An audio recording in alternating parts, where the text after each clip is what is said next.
Bonjour Pierre. Bonjour Alexandre.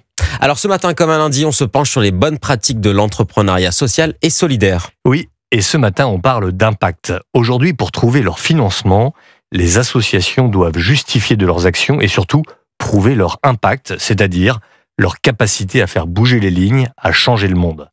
C'est fini le temps où les associations pouvaient s'engager sans donner leurs chiffres, se dépenser sans compter, etc. Non, aujourd'hui, on leur demande des mesures d'impact. On regarde le temps donné par des salariés, par des bénévoles, au regard du nombre de personnes qui en bénéficient.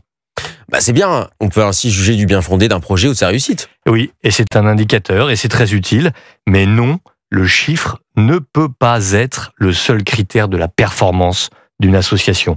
Parce que on touche à la patte humaine et que, à vue humaine, certains résultats resteront très modestes.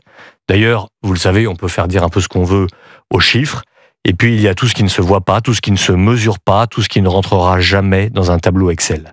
Par exemple, on peut estimer qu'un foyer qui accueille des personnes autistes coûte très cher et que les progrès ne sont pas très visibles.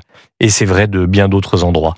Mais ce serait sans compter sur les effets indirects que génère un tel foyer. En fait, un foyer comme ça, c'est des emplois en plus pour ceux qui y travaillent. Ce sont des familles soulagées, ce sont des parents qui reprennent goût à la vie, peut-être des divorces évités, des suicides aussi, ou des vies professionnelles qui rebondissent. C'est l'effet papillon, une cause minuscule comme le battement d'aile d'un papillon peut produire des effets gigantesques à l'autre bout du monde. Exactement. Et c'est vrai aussi du monde associatif.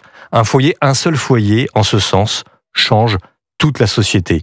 Un foyer comme ça, c'est vrai, ça coûte cher, ça patine un peu, mais au regard de l'humanisation de notre société, ces maisons sauvent des vies, elles retissent du lien social, et c'est ça qui peut changer le monde, un cœur à la fois.